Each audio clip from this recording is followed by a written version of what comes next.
Record. There we go. There we go. Okay. Continue. That's it. So, good morning, Philip Jacobs. Good morning, Natasha McCarthy.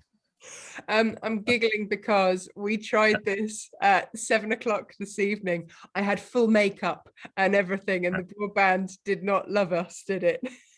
No, so it's now very early in the morning, and because I go to bed so late and you get up so early, it's the only time we can meet. We've crossed over, but we've done away with, well, I've done away with makeup. I don't know if you've got makeup or anything like that, but I haven't got any makeup. just your fabulous self, au naturel. I suddenly realized it's been almost 3 years since we last spoke, because I was very pregnant when I last saw you. Yeah, that's when you came down here to my van in Dorset.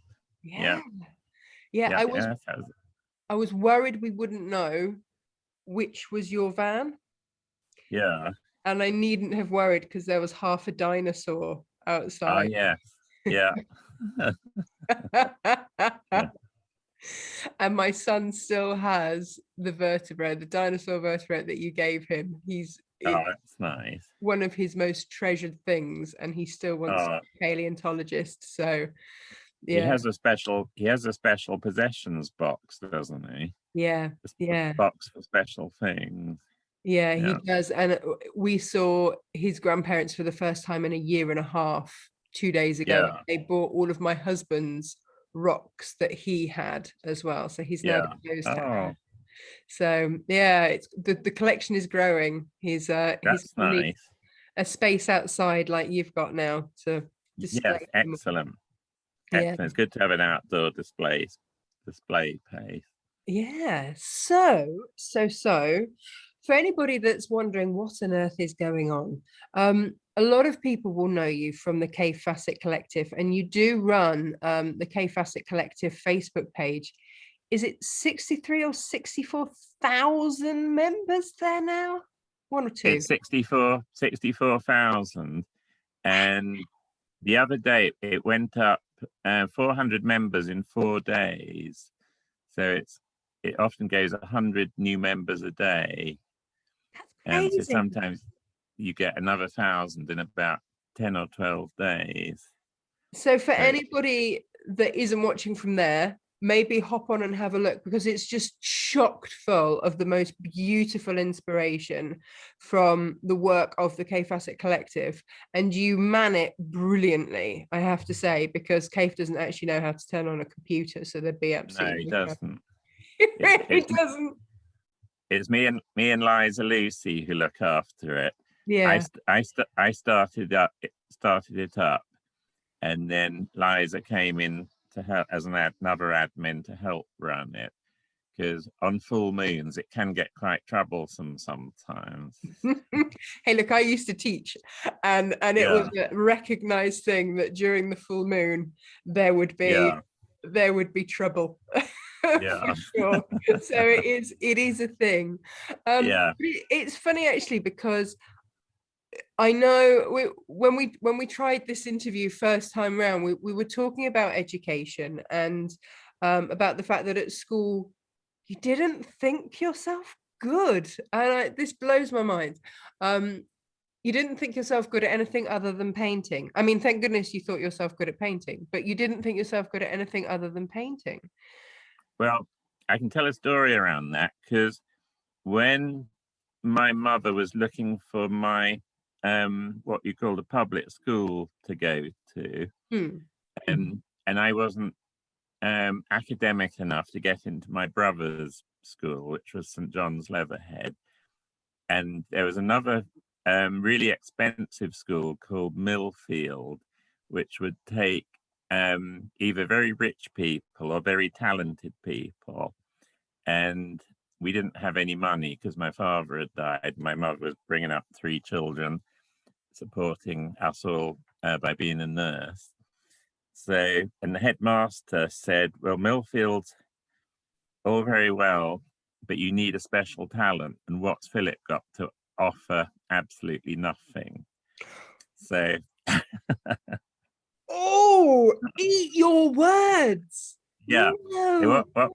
What we were saying earlier, what I was saying is the Western education system, particularly back in those days, I don't know what it's like now, is really geared to producing university professors.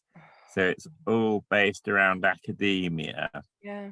And if you're not academic, if you're left brain rather than right brain, then you have a terrible time at school, because if you're no good at Latin and you're no good at physics and you're no good at maths, and you're no good at quite a few other things, then you just get branded a dunce. And you're... Has that stayed with you? No, it hasn't. Thank goodness, thank goodness. I was going to say, because you know more about astronomy and historical facts. You dig for dinosaurs. You are an authority on them. You've found an entire dinosaur, which you then floated out and up, and is now in a museum, which you've kindly gifted. You know so much about paleontology. You look for war memorabilia, so your historical facts are spot on. It blows my mind how much you know. You've written books that are pretty much on philosophy, and yet that school had the nerve not to, and we haven't even touched on your artistic skills, and yet that school called you a dunce. Shame on them. Yeah. Shame on them. I mean, you said it didn't bother me at all. I was quite happy in that position, because I always sort of followed the things I was interested in, and was that with your mother's guidance? My mother just sort of watched on, really. She encouraged individuality, and she loved antiques and old things. So money didn't impress her at all, and academia didn't impress her at all. So we were encouraged to be very individual. So I was able to follow my own career in the arts. And I know recently, I think in the pandemic, Rishi Sunak was suggesting that some artists might retrain as something else. To do what? If you're an artist, they could be accountants or tax inspectors. But my whole point is that as an artist, I earn quite a lot more than Rishi Sunak does as Chancellor of the Exchequer. I'm just putting that out there for any would-be artists, but it's actually a very worthwhile profession. I think it's one of those things, if you have a calling for the arts,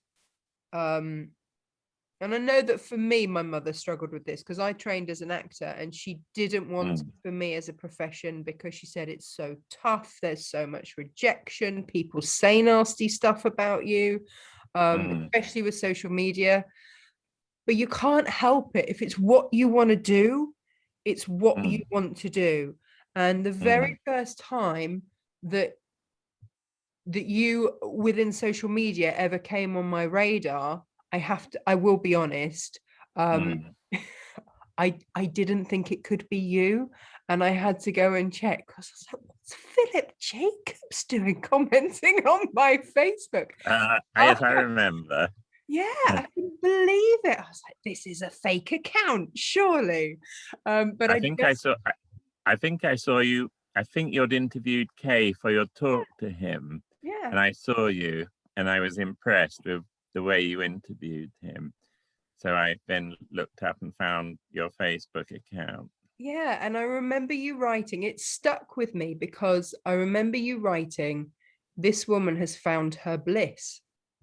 And you're right. You are right. In fabric and this side of things, it absolutely suits. But it wasn't ever offered at school. And interestingly, out of the Fassett collective, I was giving this some thought earlier. There's you that was told you were, a dunce, in your words. Yeah. there's Brandon, who was not an achiever at school. His dyslexia got in his way massively. And Kaffe couldn't quite decide what he wanted to be. Maybe he wanted to be an actor, maybe he wanted to be a painter, but sort of not struggled as a painter, but I think he felt he needed to be a painter. And then when he found knitting, that side that really grabbed him. Yeah, Kaffe ran away from art college. Yeah. He didn't like it, so he ran away. I think they tried to tell him what to do. Yeah. So you've got three gentlemen who have followed their own path, done their own individual thing, and really found your bliss, all three of you, I think. Yeah. And I hadn't realized until earlier when we were talking that you'd actually worked with Kaffe back in the 70s. I knew you knew each other then, but hadn't realized that you'd worked together.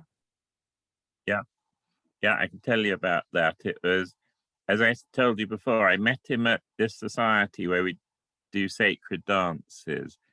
And I can actually remember 1973, there was this movements to music class. And I remember walking into my first class, and there were three people over by the grand piano. There was this tall bearded man, a shorter bearded man, and a girl. And the tall bearded man was Kaffe. And I walked across to the piano and started talking to them. So they became my friends. And then when I left art college 3 years later in 1976, Kaffe was doing a collection of furnishing fabrics for Designers Guild. And he didn't really know how to put them in repeat, because he'd just offered up some of his sketches to Trisha Guild, and he'd say, no, they need to be technically put in repeat. So Kaffe asked me if I'd put them in repeat for him. And because I'd just finished my degree course in textiles, I knew exactly how to paint them up in repeat. I'm giggling because I don't think it wasn't even so much that he didn't know how to present them. I think one of them he'd actually done on sort of a cardboard or something, because he quite liked the texture. That's it. I took them off his sketches off the cardboard and repainted them with in repeat lines, working fully in repeat. I'm sure now he's very good at putting things in repeat. Yeah, I've seen his workbooks and they're amazing. Yeah. Yeah. Back then he didn't know how to. But why would he? He'd never done it before, and there's only one way to learn, and thank goodness he had you to steer him right. So going back to school, your mother found you a boarding school that would have someone like you. It would. Yeah. And do you still remember the art teacher that said, well, actually, you're pretty good at this painting? Yeah, it was an art teacher called Bill Wiley. And I was the only person who did A-level art at school. So, and once you got in the sixth form, you could arrange all your sort of classes how you wanted. So I turned every single lesson almost into an art lesson. So I just used to go upstairs. I had my own room by that time, up in the top of his huge, great mansion.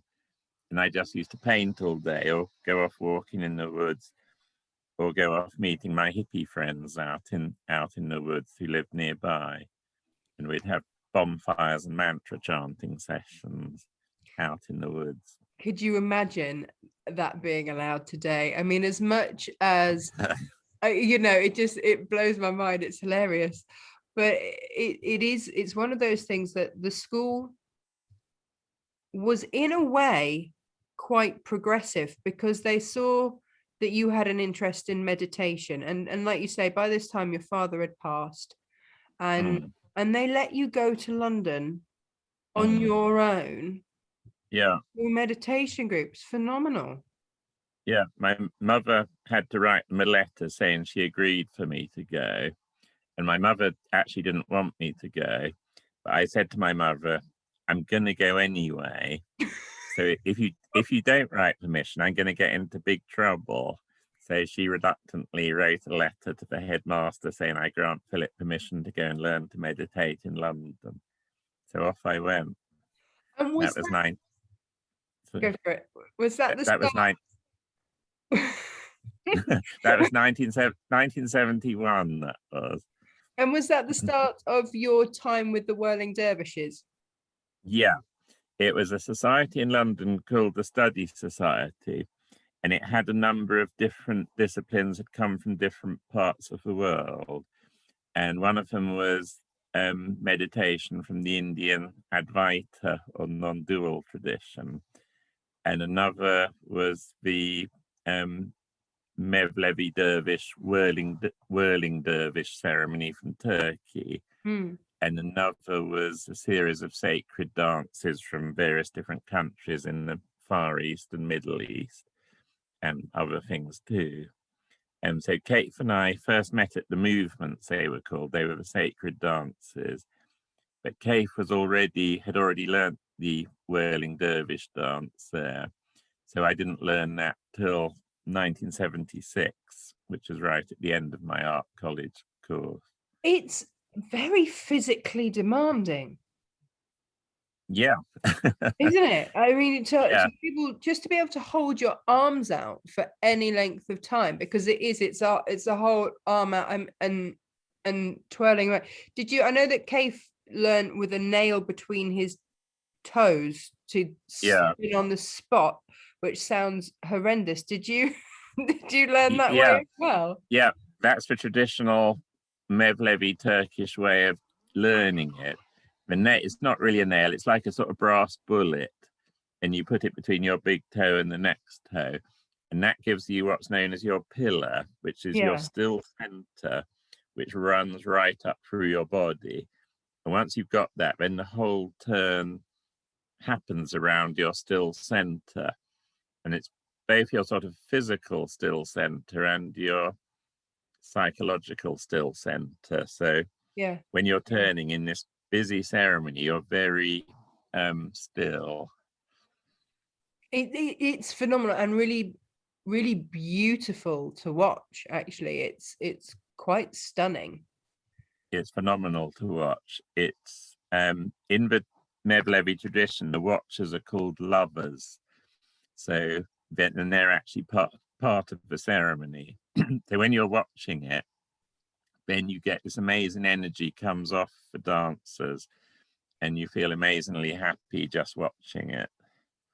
And you are actually still a part of that group, aren't you?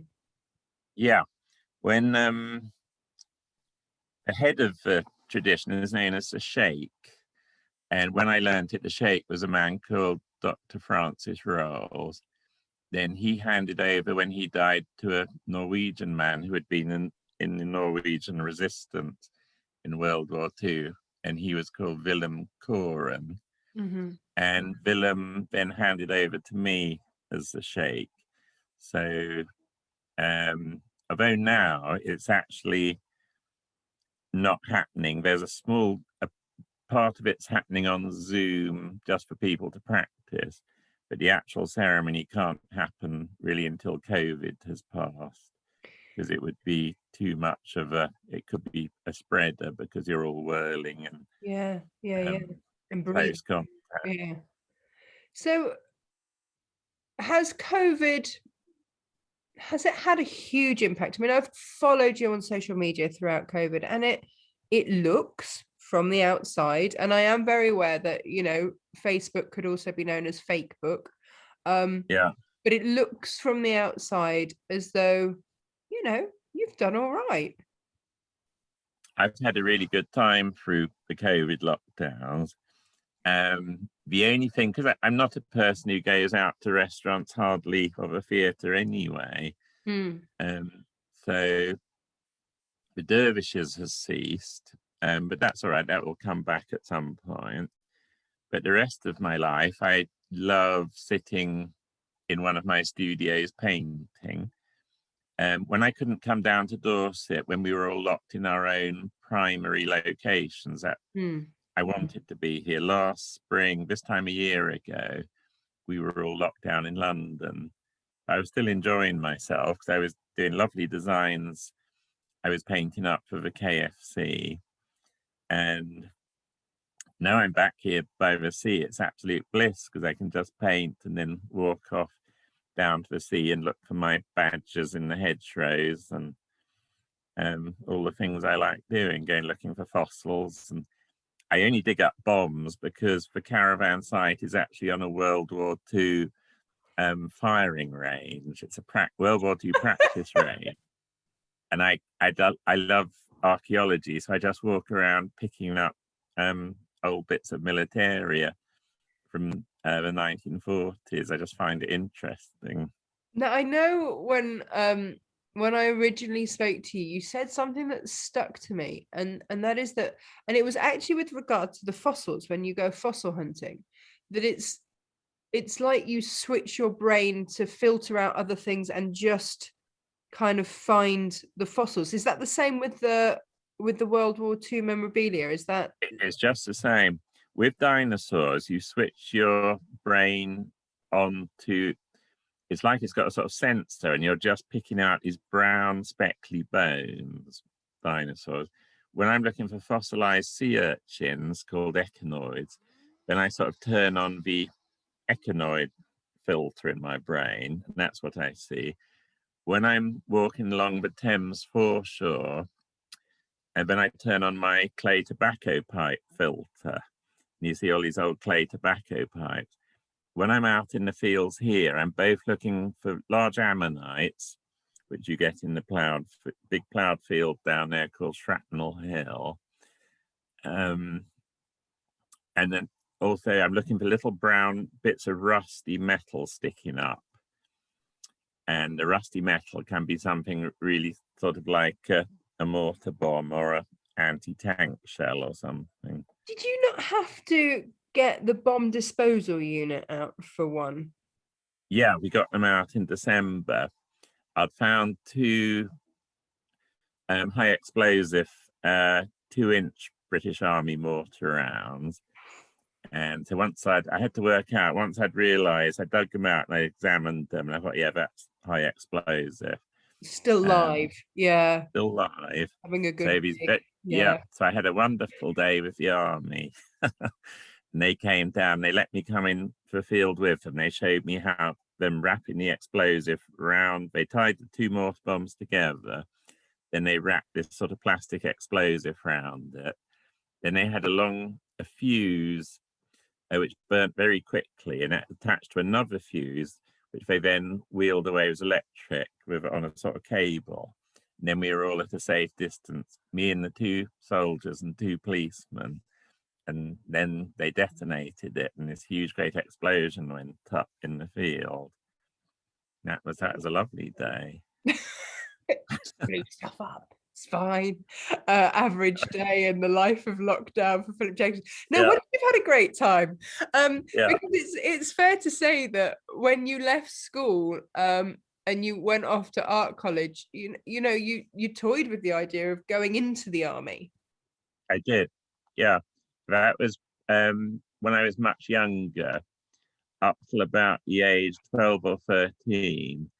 I was planning to go to Sandhurst and do officer training.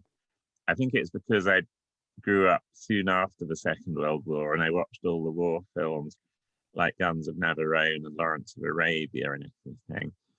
And I sort of just love adventure like that. So I love outdoor adventure. And I had lots of mentors who were old colonels who used to take an interest in me and give me their medals and things. So, but then hippiedom came along, and then I realized I wasn't really cut out for the army after all. And then art career took over. So you head off to art school. So you did a year's foundation. Yeah. And then had to decide what you wanted to focus on, and they got quite excited because, well, this is a man that could be good at textiles. That was it. Yeah, that was Mr. Hemingsley, Anthony Hemingsley. he was both a graphic designer and a textile designer. And my mother thought I should do graphics because she thought, because I love painting these huge psychedelic pictures. And she didn't think that you could really earn your living as a fine artist. A lot of fine artists end up being teachers as well as artists. Yeah. Or teaching in art colleges. But Mr. Hemmingsley spotted loved copying Japanese prints and Tibetan tanka paintings. And Mr. Hemmingsley said, we've got a rare phenomena here, a man who would be good at textiles. He's not wrong. He's not wrong. No, he got it right with Mr. Hemmingsley. So thank you very much, Mr. Hemmingsley. What struck me was that you didn't actually spend much of your time doing textile drawings. You sort of went off to the Malvern Hills instead and did landscapes. Yeah. How did you get away with that? On my course at Hornsey, not many of the tutors really knew much about textiles, strangely. They were all into sort of experimental art. And so what they used to do is just tell me to go off to the Malverns where I had friends and do landscape paintings. And then I used to come back and try and, using the silk screen process, I'd turn my paintings into huge, great textile murals. Oh, wow. I'd sort of build up layer and layer of textures. But it wasn't really till my degree show in 1976, just before it, I thought I'd better paint up a few textile designs. I mean, it would help.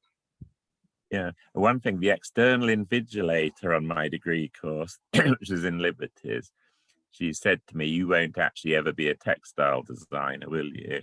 You're destined to be a fine artist. So she got that wrong. I love all these opinions that people put on you, you're this, you're that, you'll never be this, you'll never be that. I think it takes a very, and so here comes my opinion, obviously, on top of all of those, that it takes someone of a strong will and character to do what they love and go, well, this is what I love doing, so I'm going to do it. Yeah. Did you ever waver? No. I've got a very stubborn nature, which helps. Yeah, absolutely. What my head of department at Hornsey did say to me, he said, your method is so good because you just go on and persist, that you can't fail in the end to get success. That's what he said to me. He said, you're bound to succeed because you just plug away at it. So he got that right. And you did plug away at it. And when I like to do a little bit of research before these things, and it struck me, I like to collect the sample books from and when you were saying all the people that you had worked for, because it's very easy to just shoot, Phillip Jacobs, he's the K Fassett Collective, but actually that's just the tip of the iceberg.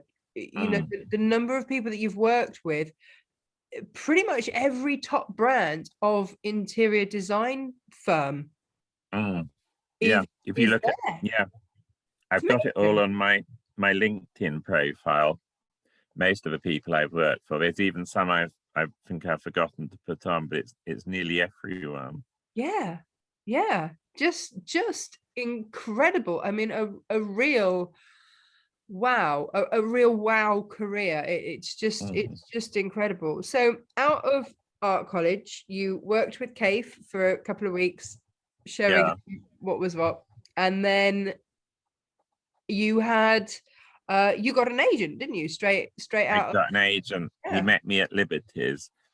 he was a nice fellow called Barry Daniels, and he asked if he could take my work to America and France and places. And so he started sort of guiding me and telling me what to paint up. And I very rapidly discovered that if I painted flowers, but they sold better than geometrics. Okay. So I started going in a floral direction. And once I started painting them, then I wanted to start growing the flowers as well. So the sort of floral and botanical interest started to grow. Which presumably fell in with your love of the British countryside. Absolutely. Anyway. Yeah. So win-win. There was a book which came out in 1978, which really inspired me, called The Country Diary of an Edwardian Lady, which was very famous back then. And there was beautiful illustrations all through the year, watercolors of British wildflowers and butterflies and a bit of landscape. And that really helped inspire my design work, because I was very much sort of wildflower orientated at that time. And later on, I got into garden flowers and such like. Your flowers are phenomenal, and I know that you've told me off because I'm like, this guy's pretty much a botanical artist, and I know you've sort of said no, I'm a fabric artist, that's what I do, but I mean, they are just stunning. Yeah, with that where you said I was a botanical artist, I only corrected you because it sounded like I was someone who was a botanical painter who happened to try textiles, whereas I'm just a dyed-in-the-wool textile designer, because that's all I've trained at and that's all I've ever done professionally. Whose botanicals are sublime. I mean, it just... Yeah, my work is very, very botanical. Yeah, no, absolutely. It was meant as a compliment. It just because the florals are they're always stand out. They're just always absolutely stunning, and they will always get a comment if I ever make anything with any of yours in. Out of all the designers, I mean, we're really lucky living in an age with a lot of talent out there. Yeah. If there's a bit of Phillip Jacobs in there, it'll always get a comment, always. Yeah. For sure. Yeah. So you're out of art college. Barry's helping you get your work out there, and you're having some success. This is good. It's paying my rent initially. Yeah.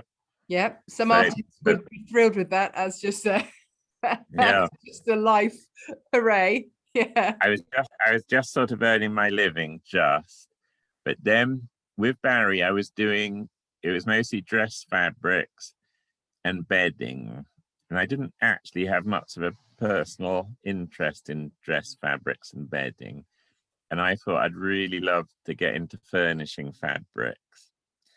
Because I really admired William Morris and other people like that. And I thought I want to be more like William Morris. And so I started pulling away from the agent, from Barry, and I started painting up designs which would be suitable for furnishings. And I started ringing up the furnishing companies or writing them letters and sending them photographs and setting up meetings with them. So that was early 1980s. And I'm writing all these letters to all these different companies. And I then started to get first just a small amount of work with Sanderson and Osborne and Little. And then it gradually spread more and more into people like Warner's and a company called Seckers and Bakers. And then there was this company I hadn't seen before called Ramsan and Crocker. And they used to be a big company back in the late 19th century. Originally, they were part of Warner's. It was called Warner Ram. Then Mr. Ram and Mr. Warner then went their separate ways. And Ramsan and Crocker had sort of almost died out in the late 50s, early 60s. And a couple of men had bought it. with a backer, and it was just being built up again. And I sent my letter to them because I saw their advert in World of Interiors, their first advert, and we really hit it off. And I ended up becoming design director of Ramsan and Crocker for about 17 years. And you worked all hours for them, didn't you? All hours. Yeah, I worked because we were so popular, because we were supplying all the American companies with their chintzes. Mm-hmm. So all the big American companies like Brunswick and Lee Jotha and Schumacher and everyone else, we were supplying a lot of we were selling them our fabrics and designs. And so the managing director was a fellow called Keith Lambourne, who was very nice, and he had ginger hair. So he said to me, "I don't mind what you call me as long as you don't call me Ginger." Oh, well, that's like a red rag to a bull, isn't it? Yeah. So he became Ginger.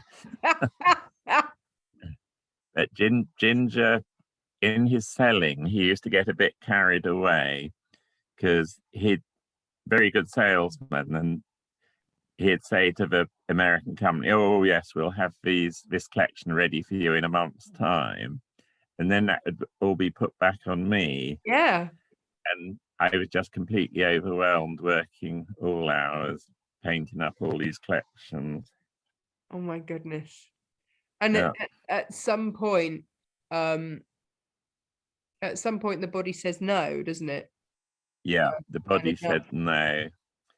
And I think it's sort of, I'm difficult to know exactly what I got, because I'd had multiple tick bites when I used to be out fossil hunting in Hampshire, where I was living. I was always pulling ticks off myself, and I started to get rashes up both legs. But when I went to the doctor, I just got sent away because they didn't know what it was. And then about 6 months to a year later, I developed like a non-stop flu, which I just couldn't shake off. I had a sore throat for about 6 months and low temperature.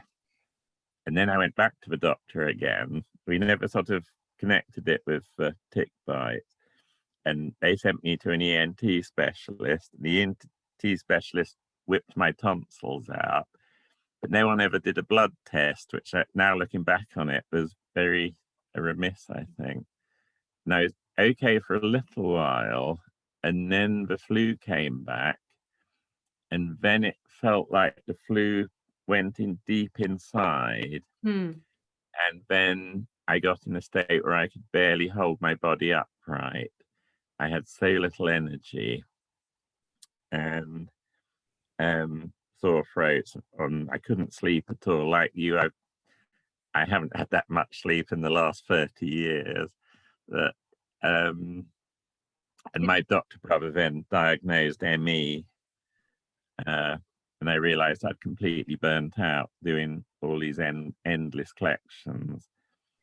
But you didn't stop, did you? You used to prop yourself up so that you didn't expand any energy in sitting, so that you could still paint. Yeah, I carried on for about 5 years with it, propping myself up and still doing all the collections, because Ginger was still selling the designs, and Did he realize how unwell you were? He did. He was very sympathetic, and as I got iller, we had other freelancers we would employ, and so I would only do what I could do after that. Wow. And then the world changes, doesn't it? And you know, chintz starts to be, oh wow, why would you want chintz? Yeah.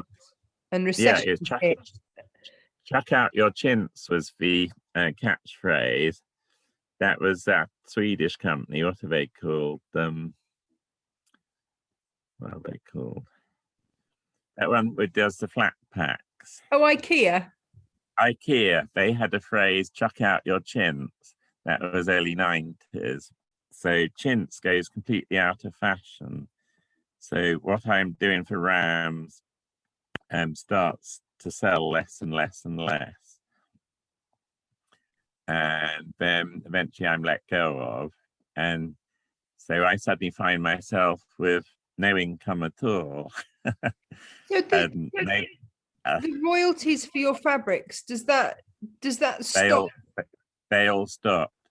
It was probably a bad contract on my part, but my royalties all ended with if I was no longer an employee. Ouch. So I ended up with no health and no income. Wow, that's really, really harsh. Now that would do a lot to some people, but like you say, you are stubborn, and I think probably in saying, well, 5 years of ME and propping yourself, I mean, that to me speaks volumes. There is, you don't fall over easy, do you? But no. So it's fair to say, and I love your story of the frog in milk. Yeah. And this is, for me, this is the frog in milk years. Yeah. And in being so ill and realizing that you needed to rest and get better and sleep and heal. Yeah. You did. People can go in different directions at that point. And am I right in thinking that's the time that you wrote your books? I wrote my books and I started hunting for dinosaurs big time.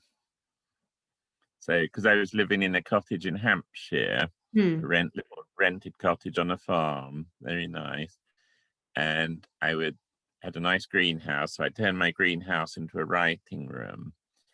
And didn't do any designing at all, hardly. And then I found that I could drive off down to Kimmeridge and walk along the beach, and I started picking up these lovely bones. So that became it was like a sort of intermediary life. It was like the big first career had ended, and I was in this sort of about 7 years of limbo, where I didn't know what direction my life was going to go in. I didn't know if textiles was over, or if something else was going to emerge, or if I was going to become a full-time writer, or what was going to happen. So, but I remembered, as you said, the story of the two frogs in the milk. And the lazy frog, he says we're lost and he sinks to the bottom and drowns. But the other frog goes on kicking and kicking until the milk turns into butter and out he hops. So at a certain point, I suddenly thought I've got to be like the frog, and I'm going to just start quietly designing on my own. I don't have the energy to lug my portfolio around. I just can't physically do it. But I'm just going to very quietly start painting and see what happens. And that was the start of the frog kicking. Yeah. And it struck me that we take for granted now the internet and all that technology that means that actually we can see your designs all over the world. But actually it was still a case of, this is my art portfolio, and either having photographs of them, which isn't cheap either, and sending those off with a letter and snail mail and all those sorts of things. So it's not a matter of just firing off a few emails to get interest. There's proper legwork has to happen. A lot of legwork. I had that in the very early days, the early 80s, when I was trying to find the furnishing companies. You do an awful lot of wandering around London, lugging this very sort of heavy portfolio around with you and going and seeing these people, and more often than not coming in a way disappointed because they haven't bought anything. So I didn't have the energy to go back to that. I'd been in the furnishing world, I'd been at the top of my career. I'd been design director of a very well-respected company, and my designs were all over the world. And in the White House? And in the White And House. in the White House. Yeah. Yeah. Yeah. But suddenly I found myself back with zero income and not the energy to rebuild it all. So I needed the resting period before I was ready to sort of begin again. Would those books have ever happened if you hadn't have had that period, almost a reflection? I don't think they would have done. It was me, it's because I was assimilating the whole process of life and how life builds up and then suddenly it all collapses. And you have to process your experience, because what you don't know at the time, what I didn't know, is it was all going to build up again. And the second career was going to be better than the first career. The second design career is way better than the Ramsan and Crocker furnishings. And did you have that faith that it could be there again? I had it in part of me. Part of me thought it was going to. Part of me doubted because it looked so impossible. I thought there's no longer a furnishing industry. It's virtually crumbled. Hmm. No one wants floral chintzes anymore. All they want is beige sofas and blinds and a big television. The era of huge great curtains and floral sofas and stuff had all disappeared. So I couldn't logically see how it could possibly revive itself. I tried different furnishing companies. There was I gradually started to do work for people like Sanderson's and Andrew Martin, who was very big at the time, probably is still quite big. He's a very nice man, Martin Waller. But it was just a bit of work here and a bit of work there. It wasn't like a fantastic career. But stuff starts to happen again. Now, you are a world authority on a few things, and antique florals and fabrics is one of them. Specifically French, if I got that right? Or Specifically French. I'm very good on English. 1850s, sort of second half of the 19th century, French floral chintz, English floral chintz and fabrics. I'm brilliant on. I can put everything, but I can't really do it from 1850 to the present day. I can put everything within a 10-year slot normally. Very, very often I can identify the manufacturer and the place it was made and so on. so when Sanderson wanted a print from you, they would come down and you had at this stage, you had a stable, literally a stable full of these antique designs. So how does that work? Would they pick one and you redesign it? They would come down and look at my archive and go through and find a lovely bit of old floral chintz. And they'd normally say, oh, we'd really love you to paint that up, but we want it sort of slightly differently, and that flower there and that flower there. So that was how it worked. And also other people came down, like Colfax and Fowler. Mm-hmm. And presumably there's no copyright on these older ones, so they're none at all. Everything, after a certain amount of time, everything goes into the public domain. Yeah. So like anyone could produce a volume of Shakespeare, for instance. You just do your own edition of it. Yeah. And with printed textiles, it certainly was at the time. It was copyright only lasted about 25 years, I think. Wow. And after that, it goes into the public domain and anyone can do it. So that's why anyone can produce a William Morris fabric. Anyone can. You can't use the word William Morris because that is copyrighted as a trademark by Morris and Co. But anyone can put a Morris design, can print it as fabric or have it on a box or t-shirt or anything, because it's out of copyright.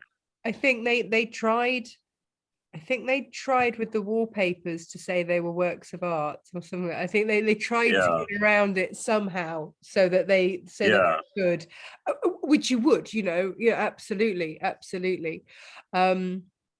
So Sanderson and various others start to take an interest, and you have sort of a 7-year, not lull exactly, but a change of pace, shall we say. And the philosophical books are written, which are fascinating. Is there going to be another book? Yes. I've been working on my autobiography, which it's more or less finished, except there might be another chapter, because as you go on living, it'd be quite good to have do more stuff. It'd be good to have a chapter called the COVID years.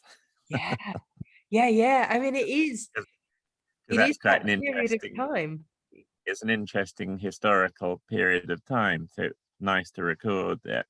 So I might have to do another chapter, but that's it has the whole of my design career, but it has all what I've learned in terms of philosophy and so on with my teachers. So it's more, I would say, spiritual autobiography. It's not really a craft book at all.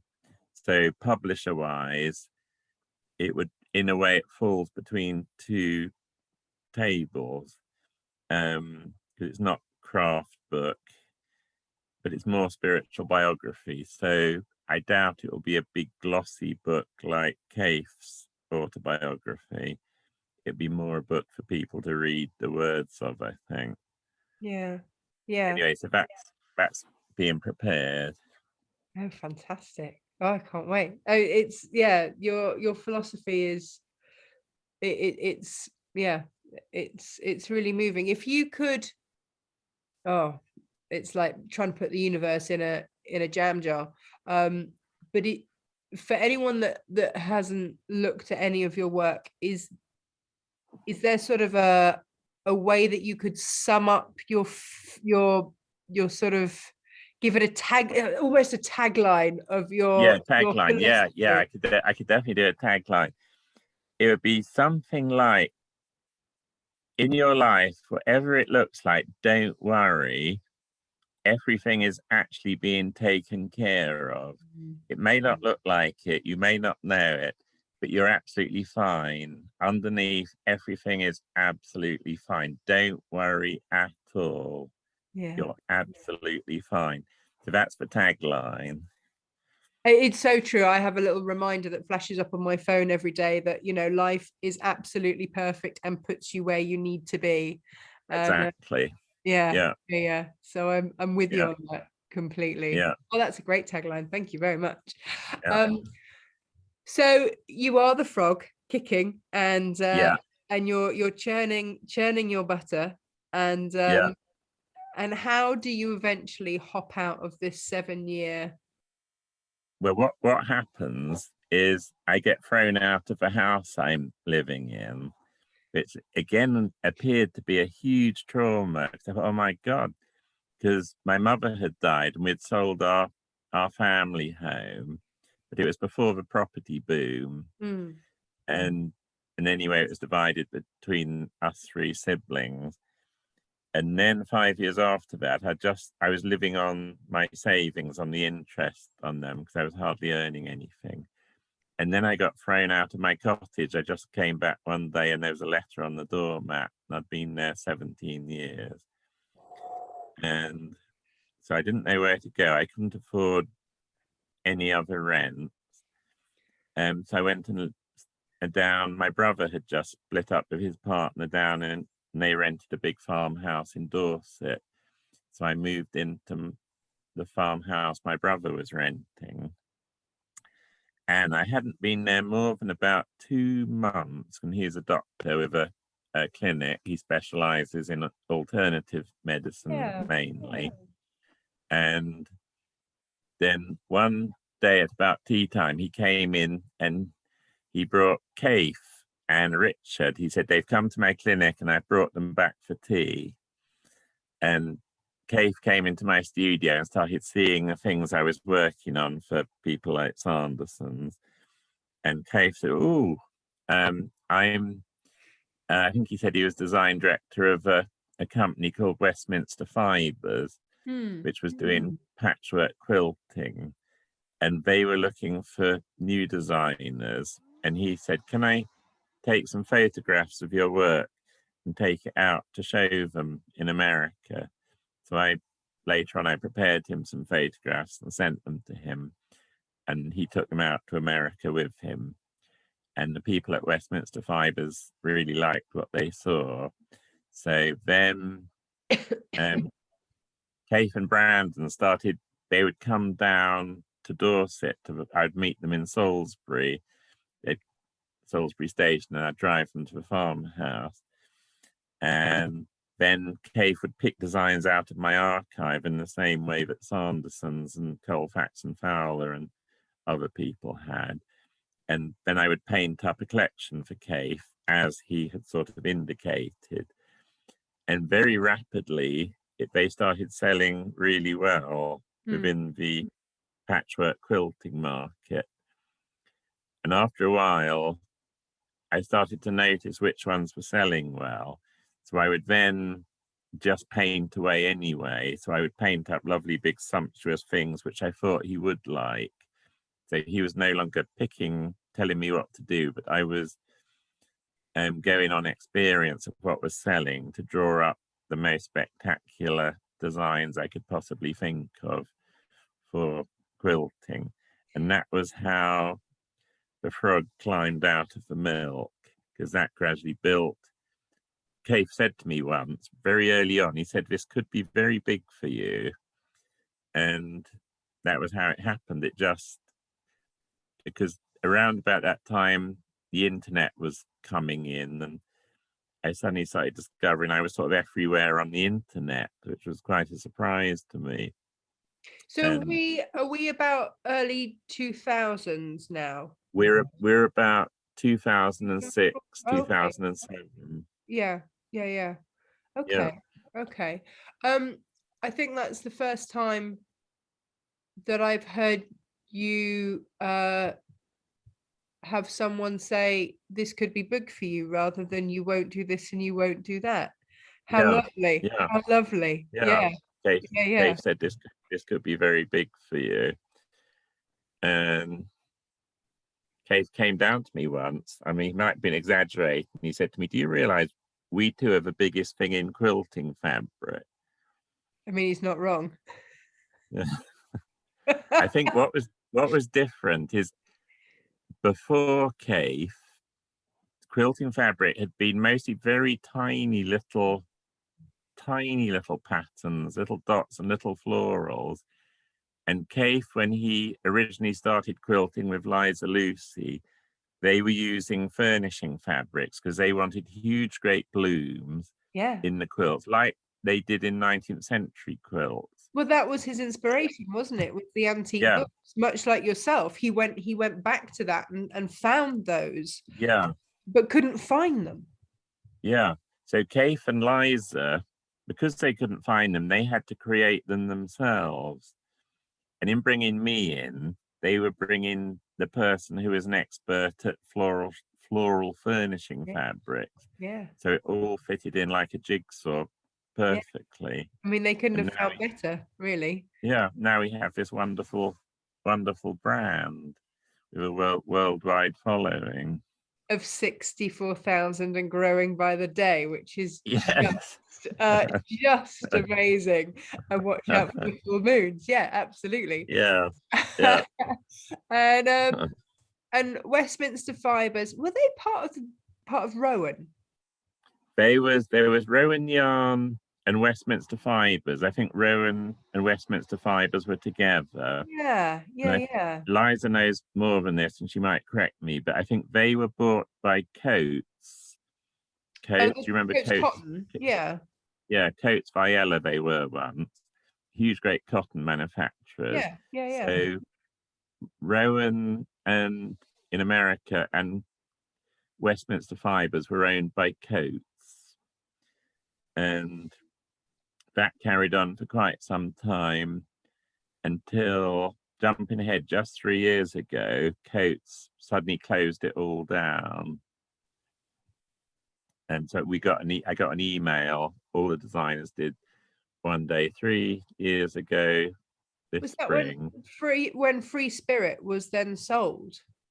Yeah, Free Spirit was part of it. There was so I think Westminster Fibres had bought Free Spirit at a certain point, and Liza said to me after I got the letter, I rang Liza up, she hadn't heard. I said, we've lost, it's all disappeared. And Liza said to me, do you trust me? I said, yep. Liza said, I'll find us the next person, don't worry. And she said virtually every textile company was trying to obtain, they wanted us, the KFC. Well, yeah, of course, yeah. And so we were able to dictate terms to some degree.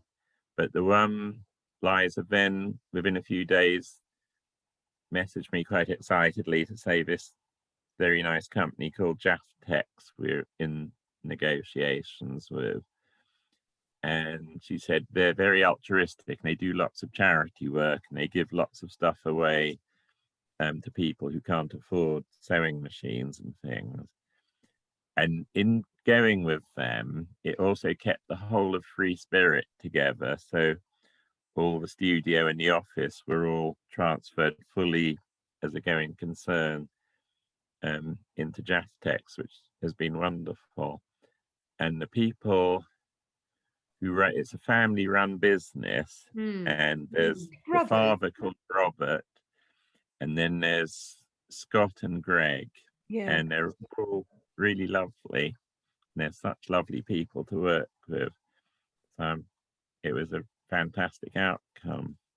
Yeah. I sort of jumped ahead a bit, possibly there. Well, I was going to say, because so your involvement with the Fassett collective has meant that you do 2 collections for them a year, and you have what is lovingly known as Kaffe's Christmas, where, because I assume that you must, when I first sort of started getting into your fabrics, I assume that you must all work really closely together, but it's really not the case. You see them for a few hours a year. It's about 1 hour a year. 1 hour. It's because we don't need to work together, because I'm busy painting away on my own all the time. I'm fully in tune with what Kaffe's doing, and I'm also fully in tune with what the market wants. So I know what's going to sell. I know what's going to be a really classic design.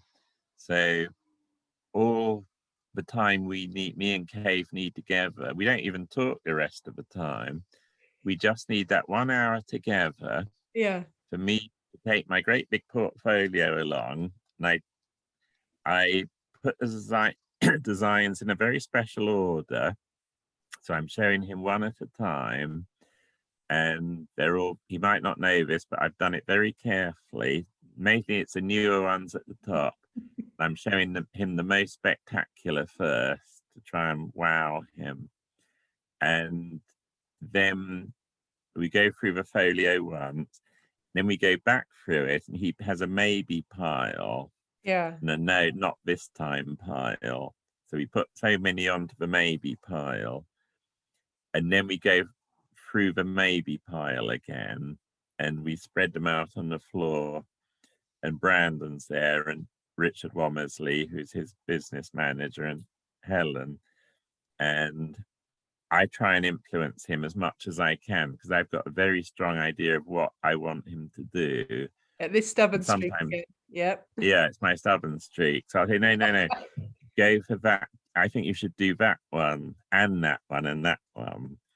And eventually we come to an agreement on it. But Kaffe is also, he's very stubborn, but he knows exactly what he's after. So even Brandon has, I've noticed Brandon will say, what about that one, Kaffe? And Kaffe will say, no. So Kaffe has the final say, and he knows he's very particular on what he wants. But if he wavers, then I'll say, I think you should go for that one. And how many chances do you give him with your favorites before you're like, right, I'll have that myself? I'm giving him, the initial portfolio has about 30 designs in it, and he's going to pick 6 for a year's collection. And with some of them, he's seen them 10 times, so 10 years of looking at the same design, and suddenly he picks it. With some designs, I think that should be a Kaffe, so I leave it in there. With others, which he's ignored persistently, I'll take out and put into Snow Leopard, my other brand. Yeah.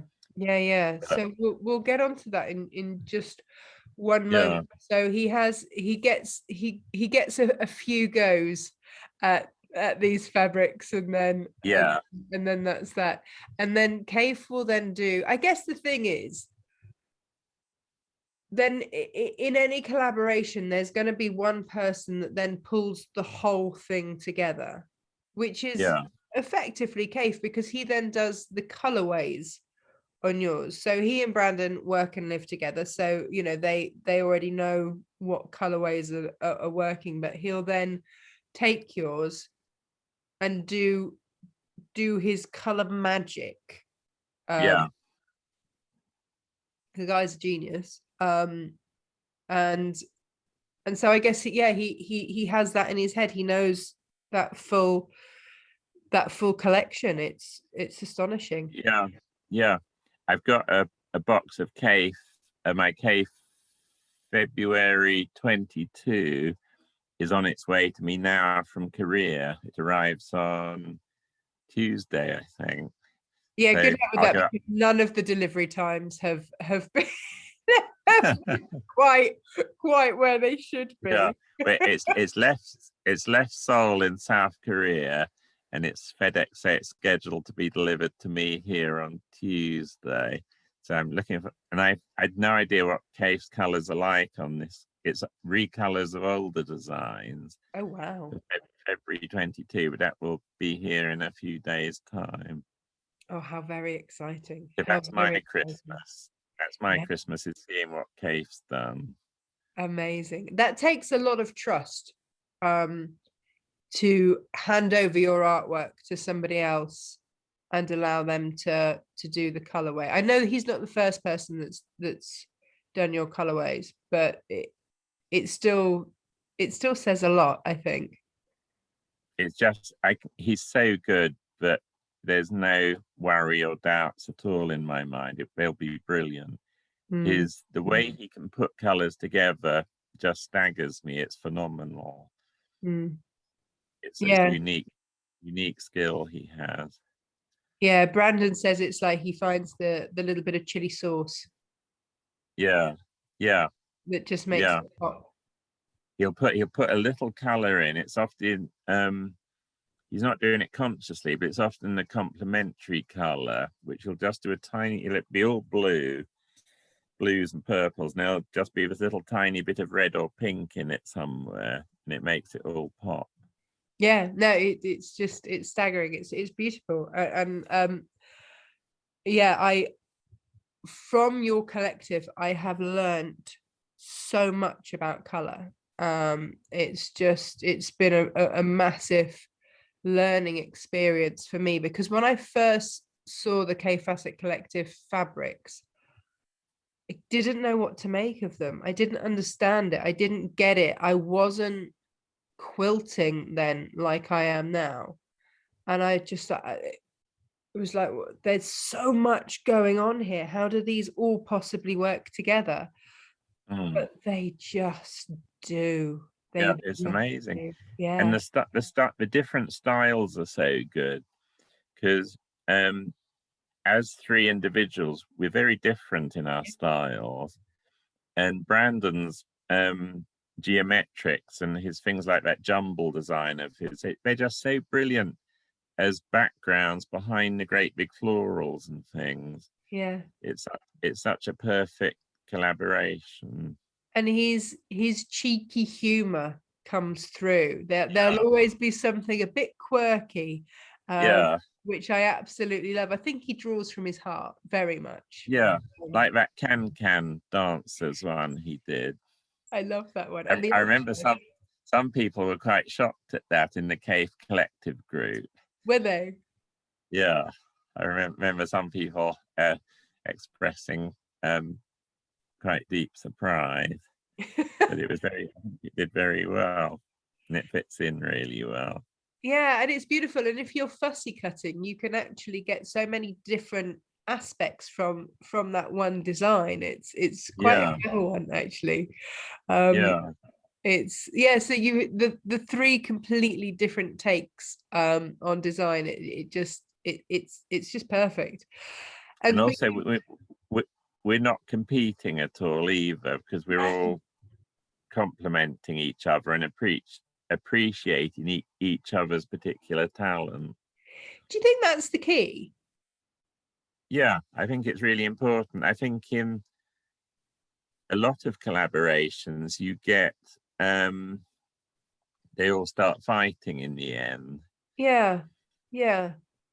So the ego can just stay out of it because you're brilliant in your own way. Yeah, a lot of people I know, it's probably before your time, but when Captain Beefheart and Frank Zappa collaborated, Frank Zappa, brilliant guitarist, musician, Captain Beefheart, superb vocalist and songwriter, but they both wanted to be the kingpin. So it didn't work. Even though they both had great names. Yeah. Disappointing. Yeah. So ours is a very special artistic collaboration because we're never squabbling. Yeah. Well, you don't see each other squabble, which is, we can't possibly squabble at such a rare meetings. And I mean, as a bystander, I feel so lucky to be alive in an era where there is such talent, and not only that, but a talent that is via social media accessible, because as much as everybody loves William Morris, how much to have an actual interview with him, I mean, what would that be? It would just be phenomenal. I mean, gosh, in whatever language he chose to speak at that point, it just amazing. So we are incredibly lucky. So you do 2 collections for the K Fassett Collective a year. I do one completely original collection, which is my son. It's normally August. I think it's September this year because of the delays. And then the February one is recolors Kaffe does of older designs of mine. Right. So in terms of painting, I'm just painting up one new collection for Kaffe a year. And then how many collections do you do of your own brown snow leopard? For snow leopard, I do one collection. I originally did 2 collections, but it's actually too much work because there's only one of me. I don't have a studio or any assistants. Kaffe has a whole studio. I don't know what Tula Pink has, but I'd imagine there's more people than just Tula Pink in the studio. I think half her family. I think half her family. I think her mum is her manager and her brother does her hardware. So all of her scissors, rotary cutters, he helps on that side. So it's quite a big collaboration just within her own family, let alone anybody else. That's nice. Yeah. So with me, it's just me doing it all. So one collection a year for snow leopard is perfect. I wouldn't be able to handle 2 collections. I did do 2 collections, but after Jaftex took it over, it went down to 1 collection, and Debbie, who's the creative director of Free Spirit, said at some point we're going to want you to do 2 collections again. And I said, no, sorry, I can't do 2 collections. My absolute maximum is 1 for snow leopard and 1 for KFC, because if not, you just wouldn't be able to enjoy life. You'll just be solidly working. Yeah. There wouldn't be time to go down to the hedge to look for the badgers or dig up bombs. Or I mean, yeah, that. You live the life my son would love, by the way. Dinosaurs, digging up bombs and looking for badgers. He'd be all over that. Yeah. And I this bit I don't know, but I have seen over the last few years, in going to 1 collection a year, has that allowed you more time to collaborate with other companies like Zappy Dots and O'Deal and people like that? Or have I just made that up? It doesn't really allow me more time because I don't have to do any work for that. It's completely, or with Zappy Dots, I love the Zappy Dots things. They just asked me if they could use my work, and all they needed were big high resolution photos, and I don't even have them myself, so they got the photos from Free Spirit. And I don't do anything, so I just sit and watch it happen. And with O'Deal, she asked me if I would design ribbons for her, and I said to her, I'm sorry, I just don't have enough time to do the artwork. I'm sorry, it's a no. And O'Deal said, I'm not going to give up that easily. If I can have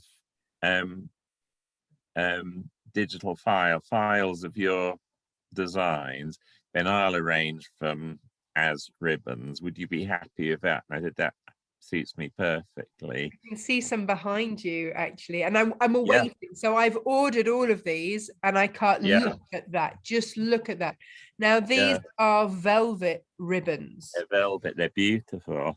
Yeah. I can't wait for mine to arrive. So they will be available in the UK, which is just fabulous. Yeah, because O'Deal's just launched them. That's nice. I've placed my order. I've got it in. It's both my KFC and my snow leopard design. Oh, look at that. Yeah. They're just exquisite. Look at There's that. the snow leopard geranium design. I love the geraniums. Look at that. Yeah, they're so lovely and soft. They're like, you'll understand this, they're like a horse's muzzle. Yes, velvet, proper velvet. Velvet muzzle. When you're feeding a horse, when I used to feed Neddy carrots, you get this sort of velvet muzzle. It just feels like a horse's muzzle. That is just stunning. I can't wait. It should be here any day. So that's what you're doing with O'Deal, and so look out for that, because that will be certainly hitting my Natasha Make store in the UK, and excellent. Get them in France and in the US as well. And then Zappy Dots. Well, I ordered all of your Zappy Dot stuff a month ago. It's cleared customs. I'm so pleased you're getting Zappy Dots. Yeah. I'll just get the minky top. Hang on.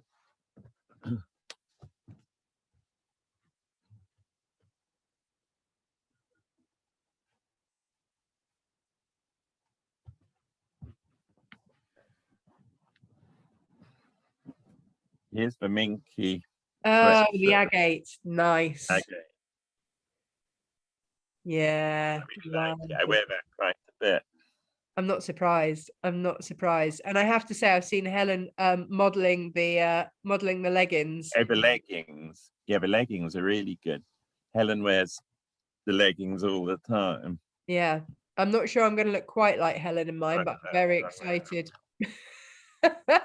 for mine to arrive. And also there's what I lovingly term knick-knackery.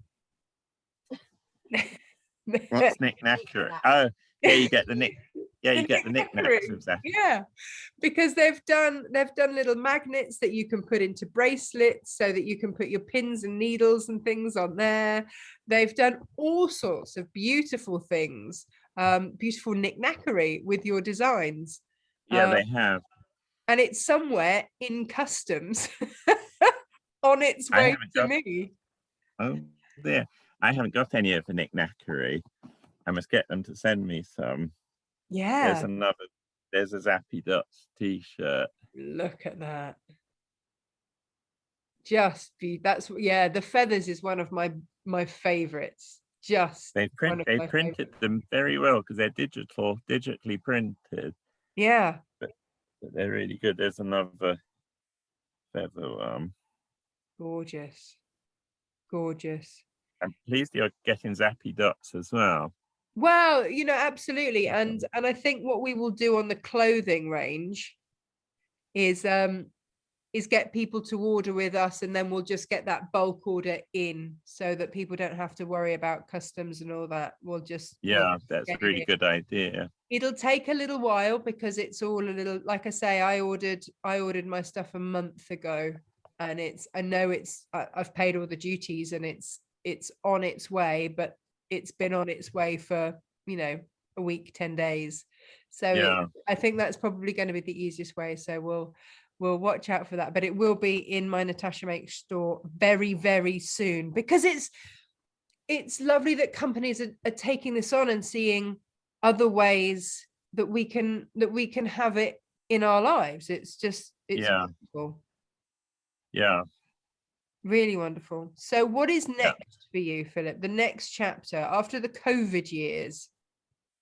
I never know what's going to happen next. I just sort of trust in the unfolding of life.